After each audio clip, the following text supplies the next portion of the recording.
اعوذ باللہ من الشیطان الرجیم بسم اللہ الرحمن الرحیم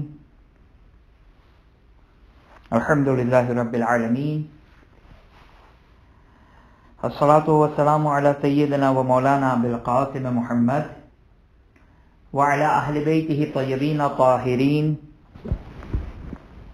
واللعن الدائم علی اعدائہم الی قیام یوم الدین رب اشرح لی صدری ویسر لی امری واحلل عقدۃ من لسانی یفقہوا قولی۔ ہماری گفتگو غسل جنابت کے احکام میں چل رہی تھی۔ اب یہاں کچھ مستحبات غسل جنابت اور کچھ احکام جو باقی بچ گئے ہیں اس کو یہاں پر بیان کرتے ہیں۔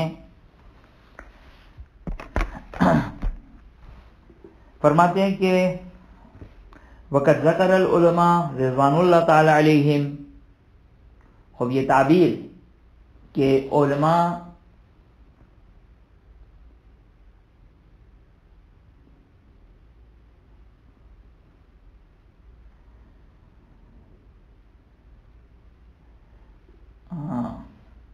ہماری گفتگو مستحبات غسل جنابت میں چل رہی تھی، نہیں مستحبات غسل جنابت میں آج شروع ہونا چاہتی ہے۔ اس سے پہلے ہم نے غسل جنابت کے کچھ احکام پڑھے اور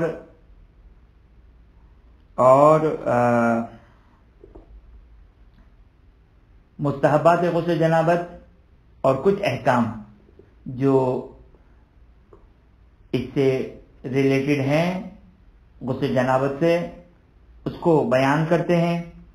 مستحبات میں فرماتے ہیں کہ وقت ذکر العلماء رضوان اللہ تعالی علیہم، خود یہ تعبیر بیان کرتی ہے کیا کہ علماء ان مستحبات کو بیان کرتے ہیں۔ اس تعبیر کے اندر اشارہ موجود ہے کہ یہ آگے سیستانی کے نزدیک مستحب استحباب ثابت نہیں ہے، لہذا اس کو رجعان انجام دینے میں کوئی مذائقہ نہیں ہے، اس کو رجعان انجام دیا جائے۔ کیا ہے مستحبات غسل جنابت کے؟ کہ غسل سے پہلے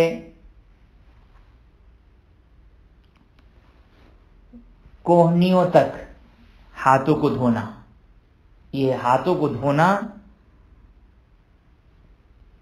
3 مرتبہ کوہنیوں سے جس طرح وضو میں دھوتے ہیں، اس کے بعد 3 مرتبہ کلی کرنا، 3 مرتبہ ناک میں پانی ڈالنا، یہ مستحب ہے۔ اس کے بعد فرماتے ہیں کہ اسی طرح مستحب ہے کہ بدن کے اوپر جب غسل ترتیبی کر رہے ہوں، غسل کی 2 قسمیں ہیں، غسل التماسی اور دوسرا غسل ترتیبی۔ غسل ترتیبی سر و گردن اور پورا بدن، جب غسل ترتیبی کر رہے ہوں تو مستحب ہے کہ ہاتھ پھیرا جائے، مطلب ہاتھ پھیرے، ہر جگہ ہاتھ پھیرے۔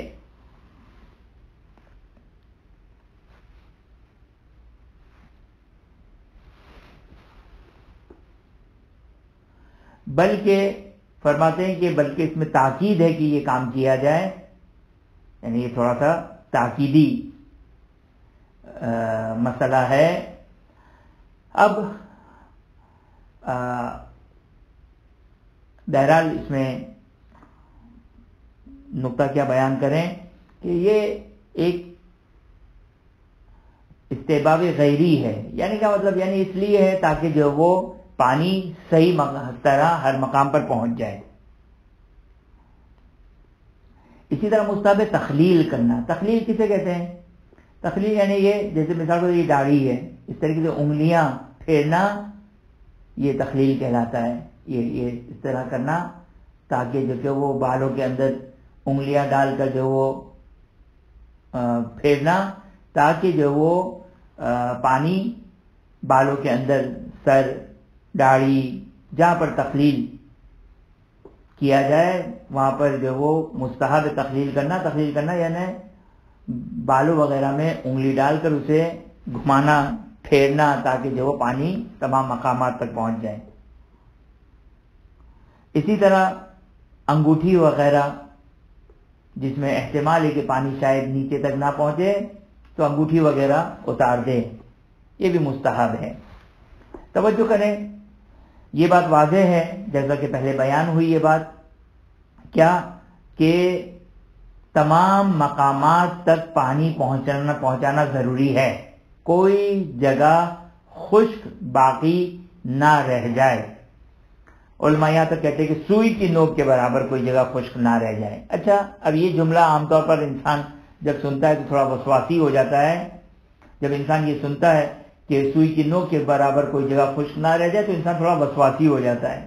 پانی جو ہے وہ خود اپنی جگہ بناتا ہے، روایت کا جملہ ہے، پانی خود اپنی جگہ بناتا ہے اور پانی ہر جگہ پہنچ جاتا ہے. بالخصوص جس طرح ہم لوگ باتھ روم میں نہاتے ہیں تو اس میں عام طور پر جو وہ جگہ خشک باقی نہیں رہتی ہے.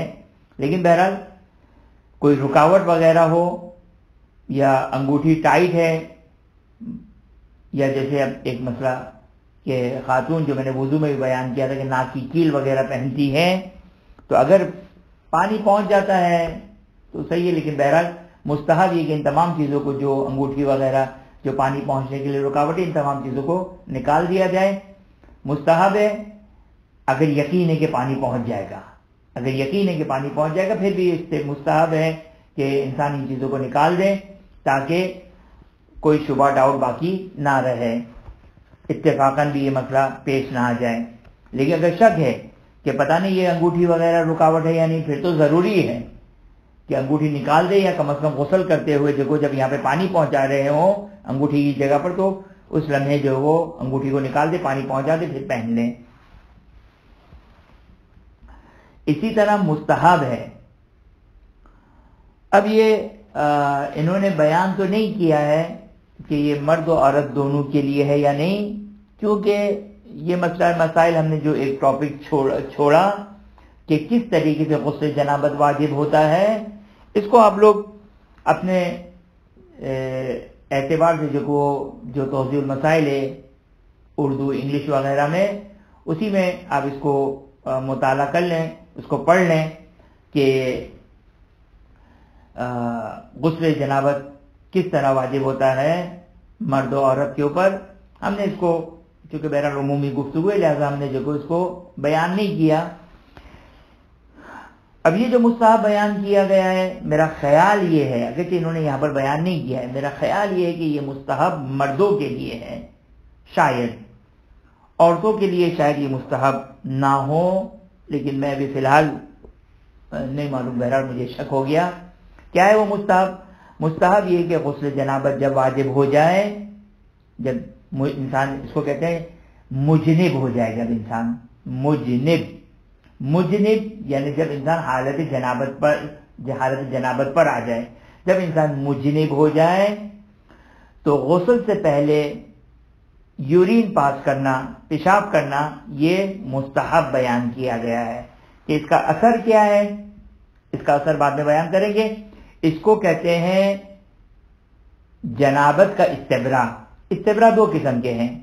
پہلا استبرا تو صرف مردوں کے لیے، دوسرا یہ جو استبرا ہے یہ نہیں معلوم کیا ہے، مرد و عورت دونوں کے لیے ہے. لیکن بہرحال استبرا دو قسم کے ہیں. ایک استبرا جو یورین پاس کرنے کے بعد استبرا کرتے ہیں، ایک استبرا وہ ہوتا ہے. ایک استبرا جب انسان مجنب ہو جائے، جب انسان کے اوپر غسل جنابت آ جائے تو غسل سے پہلے استبرا کریں. اس استبرا کا کیا طریقہ ہے، یعنی یورین پاس کریں تاکہ جو منی کے ذرات وغیرہ باقی رہ گئے وہ خارج ہو جائے، وہ نکل جائے. کیونکہ اگر اس نے غسل کیا اور بعد میں اگر کوئی ڈاؤٹ فل رطوبت نکلی تو وہاں پر جو وہ اس کے لیے دوبارہ سے غسل کرنا پڑے گا، کہ جس کو آگے جا کے بیان کریں گے. یہاں تک یہ بات واضح ہو گئی. یہ چند مستحبات. مسئلہ نمبر 198 فرماتے ہیں کہ استبراء بالبول لیس شرطا فی صحت الغسل. توجہ کریں، فرماتے ہیں کہ جو پیشاب کا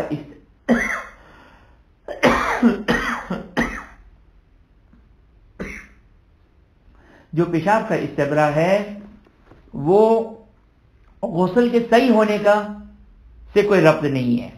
ایسا نہیں کہ اگر کسی شخص نے اگر پیشاب نہیں کیا، اگر کسی شخص نے یہ یورین پاس نہیں کیا تو اس کا غسل جنابت باطل ہو جائے گا. نہیں، اس کا آپس میں کوئی کنیکشن نہیں ہے. پھر کیا کنیکشن ہے اس کو بعد میں بیان کرتے ہیں. بس یہ فرماتے ہیں کہ استبرا، پیشاب والا استبرا یعنی پیشاب یورین پاس کرنے والا، اس کا غسل جنابت کے لیے شرط نہیں ہے. شرط کا مطلب کیا ہوتا ہے؟ اگر کوئی چیز کسی چیز کے لیے شرط قرار دی جائے یعنی کنڈیشن قرار دی جائے، مثلا وضو شرط نماز ہے، وضو شرط نماز ہے، تو اس کا مطلب کیا ہو گیا کہ اگر کوئی شخص بغیر وضو کے نماز پڑھے تو اس کی نماز باطل ہے. تو فرماتے ہیں کہ پیشاب یورین پاس کرنے والا استبرا غسل جنابت کے لیے کنڈیشن نہیں ہے، شرط نہیں ہے. مینز اگر کسی شخص نے وہ یورین پاس نہیں کیا اس کا غسل صحیح ہے، اس کا غسل صحیح ہے. ہاں، ایک مسئلہ جو بیان کرتے ہیں وہ بیان کرتے ہیں کیا اسی 198 میں، کہ اگر کوئی شخص استبرا بالبول کو، استبرا بالبول آپ کی خدمت میں بیان کیا کہ دو قسم کی استبرا ہے. ایک یورین پاس کرنے کے بعد ایک خاص عمل ہے مردوں کے لیے، وہ عمل کرنے کے کا نام استبرا ہے، وہ یورین پاس کرنے کا استبرا. ایک غسل جنابت کا استبرا یعنی مجرم ہونے کا استبرا. اگر کسی مرد کے اوپر غسل جنابت واجب ہو جائے، غسل جنابت واجب ہو جائے، غسل جنابت واجب ہو جائے، یہ تعبیر بھی صحیح نہیں ہے، بلکہ اس کے لیے ٹیکنیکلی یوں جملہ کہنا چاہیے کہ اگر کسی کے بدن سے منی خارج ہو، کسی مرد کے بدن سے منی خارج ہو تو پھر اس صورت میں مستحب یہ کہ وہ پیشاب کرے. لیکن پیشاب کرنا غسل کی شرط نہیں ہے، اگر نہیں کیا تو غسل صحیح ہے. ہاں، ایک اس کا ایڈوانٹیج استبرا کا وہ کیا ہے کہ مثلا اگر ایک شخص نے اگر یورین پاس نہیں کیا،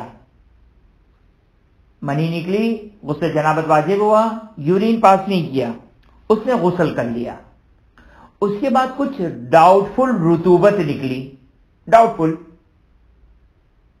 پتہ نہیں یہ رطوبت جو ہے وہ کیا ہے، اور پاسبل ہے کہ شاید منی کے قطرے ہوں، ڈاؤٹ فل ہے، نہیں معلوم. تو پھر اس صورت میں فقہا فرماتے ہیں کہ اس کو ظاہر میں منی سمجھیں گے، لہذا اب کیا ہو جائے گا اس کے لیے، لہذا اس کے لیے دوبارہ سے غسل جنابت واجب ہو جائے گا. یہ ہے اس کا ایڈوانٹیج. اگر اسے یورین پاس کر لیا ہوتا، اگر یورین پاس کر لیا ہوتا اور پھر کوئی ڈاؤٹ فل رطوبت نکلتی تو اس کو بینیفٹ آف ڈاؤٹ مل جاتا اور اس کا جو غسل تھا وہ دوبارہ کرنے کی ضرورت نہیں تھی. لیکن اس صورت میں جہاں پر اس نے استبرا نہیں کیا، کون سا والا استبرا؟ دوسرا والا، تو پھر اس صورت میں جو ڈاؤٹ فل رطوبت نکلی ہے اس صورت میں جو وہ اس کو دوبارہ سے جو وہ غسل کرنا پڑے گا. صحیح، یہ تقریباً اتنا مسئلہ ہی جو وہ کافی واضح انشاءاللہ، اگرچہ ایک دو باتیں اور کہی ہیں لیکن اتنا کافی انشاءاللہ. مسئلہ نمبر 199 دیکھیے گا. مسئلہ نمبر 199 کہ اگر کوئی شخص غسل سے پہلے یورین پاس نہیں کرتا ہے اور غسل کے بعد یورین پاس کرتا ہے، یورین نارمل یورین پاس کیا اس نے، اب اسے لگتا ہے کہ شاید کچھ جو ہے وہ ممکن ہے یورین پاس کیا تو شاید کوئی منی کے ذرات نکلے ہوں، کنفرم نہیں ہے، شاید نکلے ہوں. اس سے پہلے والا مسئلہ کیا تھا؟ ایک ڈاؤٹ فل رطوبت، مشکوک رطوبت نکلی، تو وہ تھا مسئلہ گزشتہ والا. مسئلہ نمبر 199 کیا ہے؟ ایک شخص کے اوپر غسل جنابت واجب ہوا اس نے یورین پاس نہیں کیا، غسل کر لیا، غسل کے بعد یورین پاس کیا، جب یورین پاس کیا تو جو ہے وہ اس کے اوپر غسل جنابت واجب نہیں ہوگا۔ چانس ہے کہ شاید پیشاب کے ساتھ کچھ ذرات بھی نکلے ہوں، کنفرم تو نہیں ہے، لہذا جو کوئی صورت میں اس کے اوپر غسل جنابت واجب، دوبارہ سے غسل جنابت واجب نہیں ہوگا، اور وہ جو اس نے غسل کیا وہی کافی رہے گا۔ امید ہے کہ یہ مسئلہ 199 اور 198 کے درمیان ڈفرنس واضح ہو گیا ہوگا۔ میں ایک دفعہ ایک جملے میں بیان کر دوں، 198 میں یہ کہا ایک مشکوک رطوبت نکلی، چکنی ایک مشکوک رطوبت نکلی، اس میں دوبارہ غسل کرنا ہوگا اگر استبرا نہیں کیا۔ 199 میں اس نے یورین پاس کیا، مشکوک رطوبت نہیں نکلی، اس کے اندر چانس ہے کہ شاید جو منی کے کچھ ذرات نکلے ہوں، کہتے ہیں کہ کوئی مسئلہ نہیں ہے، اپنے شک کی پرواہ نہ کریں، اور غسل جو کیا وہ صحیح سمجھا جائے گا۔ اب مسئلہ نمبر 200،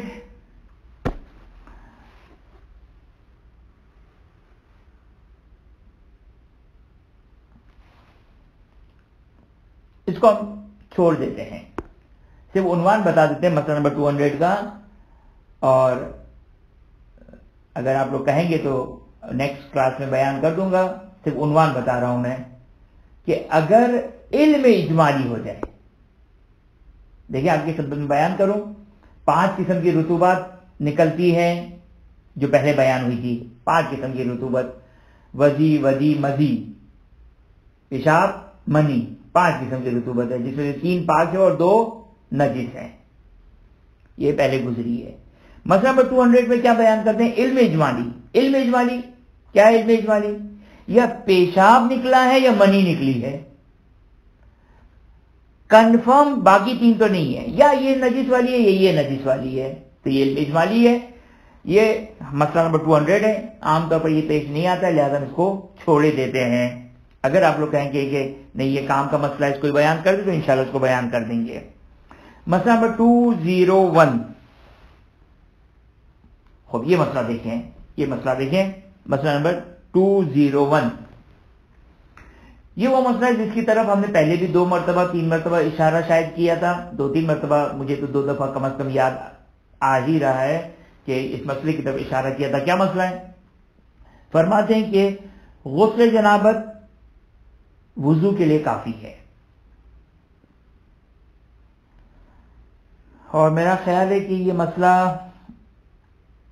آگے بیان نہیں ہوا، لہذا میں اس کو ایک مسئلے کی وضاحت کر دوں۔ منہاج کی عبارت اور توضیح کی عبارت میں تھوڑا سا فرق ہے۔ توضیح کی عبارت میں یوں ہے، اگر میں اشتباہ نہ کروں، توضیح المسائل میں جو عبارت ہے وہ یوں ہے کہ غسل جنابت کے بعد وضو کرنا حرام ہے، جبکہ یہاں پر انہوں نے کہا کہ غسل جنابت وضو سے کافی ہے۔ کیا مطلب وضو سے کافی ہے؟ یعنی وضو کی ضرورت نہیں ہے۔ اچھا، یہ عبارت جو منہاج کی عبارت ہے یہ تھوڑی سی نامفہوم عبارت ہے۔ نامفہوم یعنی نامفہوم کا مطلب کیا ہے؟ نامفہوم کا مطلب یہ ہے کہ توجہ کیجیے گا، نامفہوم کا مطلب کیا ہے؟ نامفہوم کا مطلب یہ کہ کافی ہے، کریں تو کوئی حرج نہیں ہے۔ جبکہ توضیح المسائل کی عبارت کیا ہے؟ توضیح المسائل کی عبارت اگر میں اشتباہ نہ کروں تو توضیح المسائل کی عبارت یہ کہ غسل جنابت کے بعد وضو کرنا حرام ہے۔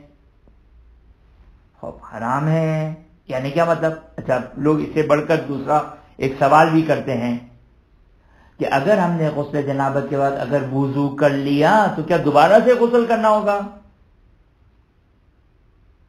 یہ لوگ سوال کرتے ہیں۔ تو پہلی بات تو یہ ہے کہ توجہ کریں کہ جب آپ نے ایک غسل کمپلیٹ کر لیا، غسل ہو گیا، اب جب تک کوئی دوبارہ ایسا کام نہ ہو جائے جس سے غسل واجب ہو جائے، غسل واجب نہیں ہوگا، غسل واجب نہیں ہوگا۔ لہذا اگر کوئی شخص، پہلے تو یہ مسئلہ اس کی وضاحت کر دو، اگر کوئی شخص غسل جنابت کے بعد وضو کرتا ہے، مسئلہ جانتے ہوئے مسئلہ نہ جانتے ہوئے، قربتاً الی اللہ، گناہ کرتے ہوئے وضو کر لے، اس کا غسل ایفیکٹ نہیں ہوگا، وہ اس نے غسل کیا وہ غسل صحیح ہے۔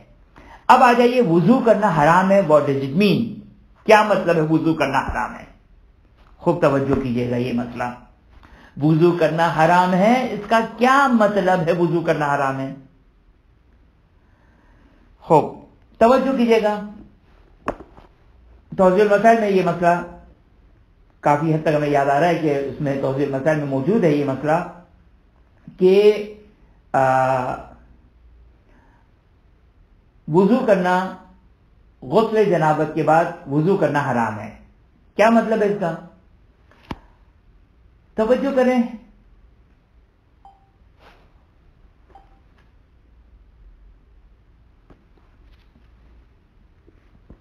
کہ حرام یعنی کیا مطلب، حرام کا مطلب کیا ہے؟ یہ مسئلہ میں نے کہاں پہ آپ لوگ کی خدمت میں سمجھایا تھا؟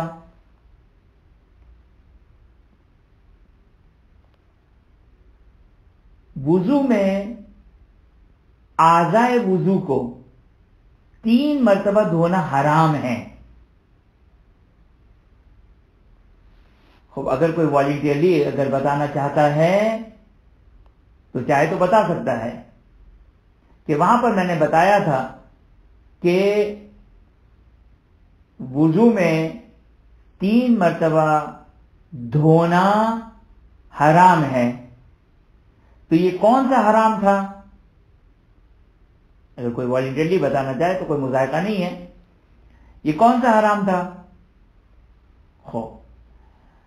یہ حرام ہمارے پاس 2 قسم کے حرام ہیں۔ جی صحیح جواب آیا ہے، بالکل صحیح فرمایا نقی صاحب آپ نے، احسن، کہ ہمارے پاس 2 قسم کے حرام ہیں، حرام تشریعی اور حرام ذاتی، حرام تشریعی اور حرام ذاتی۔ حرام ذاتی جھوٹ، غیبت، توہین، شراب پینا، یہ حرام ذاتی ہے، اس کا تعلق نیت سے نہیں ہے، جھوٹ بولا حرام، غیبت کی حرام، نجس کھایا حرام، یہ جو ہے وہ حرام ذاتی کہلاتا ہے۔ حرام تشریعی، تشریعی کا مطلب کیا؟ تشریع کا مطلب کیا ہے؟ تے، شین، رے، یہ اور عین، تشریعی۔ تشریع کا مطلب ہوتا ہے کسی چیز کو دین میں داخل کرنا، کسی شریعت بنانا، تشریع یعنی شریعت بنانا۔ اب شریعت بنانا یعنی کیا مطلب؟ بدعت کرنا، شریعت بنانا یعنی بدعت کرنا۔ ہم صبح و شام کتنی شریعت بنا رہے ہوتے ہیں، اور یہ ہم اور ہمارا رب جانتا ہے، یہ جائز نہیں ہے۔ شاید واحد کر کے گفتگو کریں تو کوئی مسئلہ نہیں ہے، لیکن ہم کہیں کہ نہیں، حکم خدا یہ ہے، امام کا فرمان یہ ہے، مثلا اس طریقے سے جو ہم یہ جو بیان کریں، یہ اس کو کہتے ہیں تشریعی۔ صحیح، تشریع کا مطلب ہوتا ہے کسی چیز کو دین میں داخل کرنا۔ جیسا کہ بالکل بجا فرمایا آپ نے، چہرہ دھویا آپ نے ایک دفعہ چہرہ دھویا وضو کی نیت سے، دوسری دفعہ وضو کی نیت سے چہرہ دھویا، اب تیسری دفعہ آپ نے کہا کہ میں قربتاً اللہ وضو کی نیت سے تیسری دفعہ دھو رہا ہوں، تو یہ آپ نے بدعت کی۔ 2 دفعہ مشروع ہے، 2 دفعہ شرعی ہے، پہلا واجب دوسرا مستحب، اور تیسری دفعہ اگر کوئی کرتا ہے تو یہ حرام ہو جائے گا۔ غسل جنابت کے بعد وضو حرمت تشریعی ہے، یعنی اگر کوئی شخص قربتاً اللہ غسل جنابت کرتا ہے، قربتاً اللہ، تو اس نے بدعت کی، کیوں بدعت کی؟ اس لیے کہ شریعت میں ثابت نہیں ہے، یہ اگر کوئی قربت اللہ کرتا ہے۔ لہذا اب یہاں پر دیکھیے دو مسئلہ کی خدمت میں بیان کروں یہاں پر۔ مثلا ایک شخص کے اوپر ڈاؤٹ فل غسل جنابت ہے، یقینی غسل جنابت نہیں ہے، کنفرم نہیں ہوتے، اس نے کہا چلو احتیاطاً میں غسل جنابت کر لیتا ہوں، خوب اب نماز بھی پڑھنی ہے اس کو، تو غسل جنابت تو واجب نہیں تھا اس کے لیے، اس نے تو احتیاطاً غسل جنابت کیا تھا، اب واجب ہے اس کے لیے وضو کرنا، کم از کم احتیاط کی نیت سے وضو کرے، یہ ایک مثال۔ دوسری ایگزامپل دیکھیں. اب یہ دو ایگزامپل کے درمیان کیا فرق ہے، خوب اس کو غور کیجئے گا. دوسری ایگزامپل کیا ہے؟ ایک شخص نے کنفرم غسل جنابت کیا، احتیاطاً نہیں، کنفرم غسل جنابت کیا. غسل جنابت واجب ہو گیا، اس نے غسل جنابت کر لیا، صحیح، کنفرم غسل جنابت کیا. اب وہ بیٹھا بھائی، بیٹھے بیٹھے اس کو اونگ آ گئی. اب شک ہو رہا ہے پتا نہیں میرا غسل ٹوٹا یا نہیں ٹوٹا، پتا نہیں میرا غسل ٹوٹا یا نہیں ٹوٹا. اونگ آ گئی، شک کیا ہے، اس حد تک میں اس لمٹ تک سویا کہ جس سے غسل ٹوٹ جاتا ہے یا نہیں سویا. شرعی لحاظ سے واجب ہے کہ تم اسی طرح نماز پڑھو، تمہارا غسل باقی ہے، احتساب جاری کرو، اپنے آپ کو طہارت پر سمجھو اور اسی حالت میں نماز پڑھ لو، اسی حالت میں نماز پڑھ لو. لیکن اس نے کہا جب نماز کا معاملہ ہے کہیں ایسا نہ ہو کہ عبادت باطل ہو جائے، اس نے کہا کہ چلو میں احتیاطاً وضو کر لیتا ہوں رجعان. فقہا کہتے ہیں کہ کوئی اشکال نہیں ہے. اگرچہ ان دونوں ایگزامپل میں، یہ جو دو ایگزامپل دی، ان دونوں ایگزامپل میں فقہا کہتے ہیں بہتر یہ ہے، اولا، عروۃ الوثقی کی عبارت ہے، اولا یہ ہے کہ جائے پہلے واش روم جائے، کنفرم اپنا غسل توڑے اور پھر وضو کرے. اولا یہ ہے، اولا یہ ہے. کیوں اولا کہا انہوں نے؟ وہ اپنی جگہ پر، اپنے مقام پر، لیکن اولا یہ ہے کہ جائے پہلے کنفرم غسل توڑے اور پھر وضو کرے. لیکن اگر وہ رجعان اگر غسل کرتا ہے، کوئی تشریح نہیں کی اس نے. تشریح کسے کہتے ہیں؟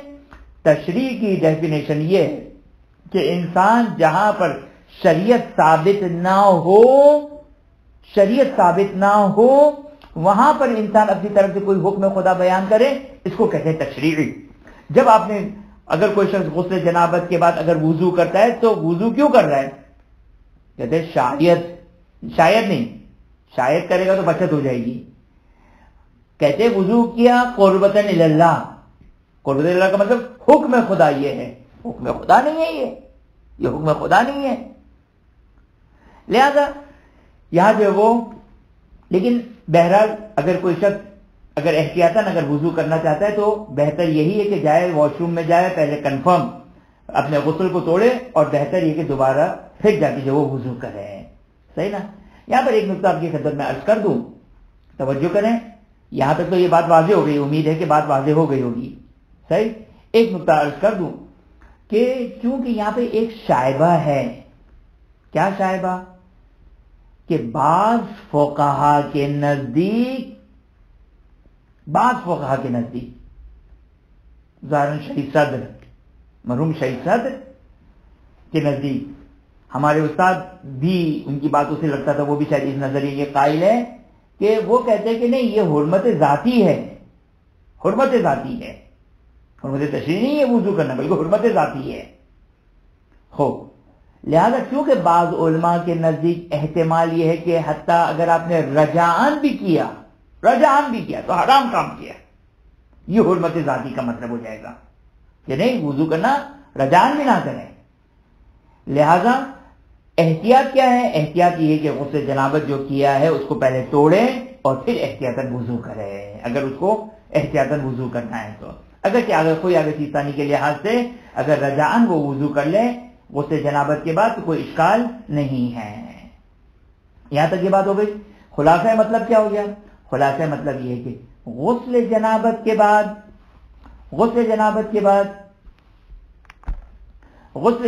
بعد وضو کی ضرورت نہیں ہے، بلکہ اس کو ٹیکنیکل عبارت میں یوں کہیں گے، وضو مشروع نہیں ہے، وضو شرعی نہیں ہے. یہ ہو گیا کس کا مسئلہ؟ غسل جنابت کا. اما باقی غسل،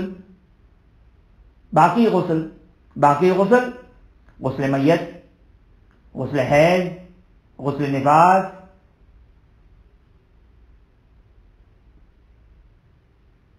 صحیح، یہ واجب غسل. مستحب غسل، جمعے کا غسل، عید کا غسل، شب قدروں کا غسل، یہ مستحب غسل.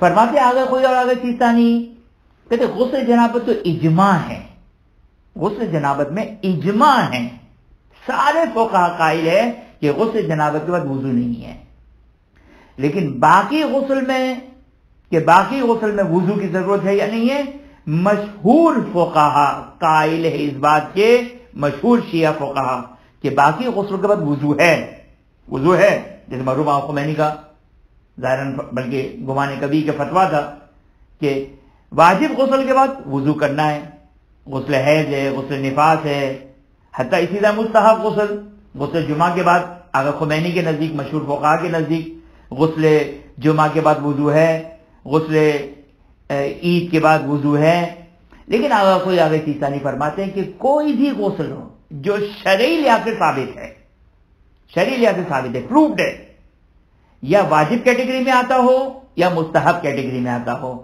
واجب کیٹیگری میں حیض، نفاس، مسح میت، مستحب کیٹیگری میں جمعہ، آپ کا عید، شب قدر۔ آگے سیستانی کہتے ہیں جتنے بھی مشروع کا مطلب ثابت شدہ غسل ہے، چاہے وہ واجب کے ہو چاہے مستحب کے ہو، اس کے بعد وضو نہیں ہے، نظر نہیں آئے گا۔ نظر کا میں نے آپ کی خدمت میں پہلے بیان کیا تھا، نظر اگر غسل کی نظر آپ نے کی ہے تو دیکھنا پڑے گا کہ آپ نے کس غسل کی نظر کی ہے۔ اگر آپ نے جمعے کے غسل کی نظر کی ہے تو واجب میں آ جائے گا، صحیح، پھر وہ اس واجب کے لیے ایگزامپل بن جائے گی، لہٰذا اس میں بھی جو کہ وہ یعنی آگے سیستانی کہتے ہیں کہ اگر مشروع غسل ہے، مشروع کا مطلب کیا ہے، یعنی پروفڈ ہے شریعت میں پروفڈ غسل ہے، ثابت شدہ غسل ہے، چاہے واجب کیٹیگری کے ہو چاہے مستحب کیٹیگری کے ہو، اس کے بعد وضو کرنا کی ضرورت نہیں ہے، اور آپ کی خدمت میں نے بیان کیا تھا کہ روایت کا جملہ ہے، کیا ہے روایت کا جملہ؟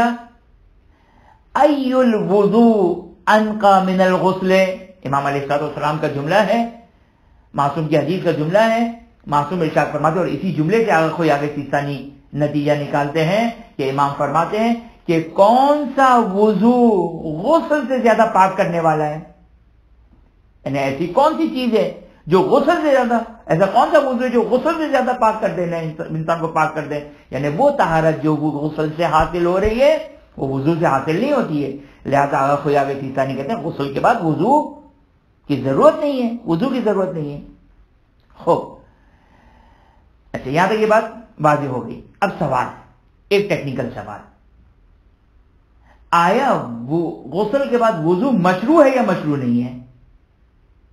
فقہا کہتے ہیں احتیاط مستحب یہ کہ وضو کریں۔ خود احتیاط مستحب کا مطلب کیا ہے؟ احتیاط مستحب کا مطلب یہ ہے کہ مجھے نہیں معلوم ہے، میں اس مسئلے میں ناواقف ہوں کہ کیا قربت کی نیت سے میں وضو کر سکتا ہوں؟ مجھے شک ہے کہ قربت کی نیت سے غسل جنابت میں تو قطعا نہیں ہو سکتا ہے، فقہا کے فتوے کے اعتبار سے قطعا نہیں ہو سکتا ہے، باقی غسلوں میں قربت کی نیت سے وضو کر سکتے ہیں، فی الحال مجھے نہیں معلوم ہے، لہذا احتیاط یہ ہے کہ آپ اس طرح وضو کریں، اگر ہے احتیاط مستحب ہے کہ وضو کریں، حیض کے بعد اگر کوئی خاتون وضو کرنا چاہتی ہے یا جمعے کے بعد تو پھر احتیاط کی نیت سے وضو کریں، یہ جو ہے وہ تقاضا احتیاط ہے۔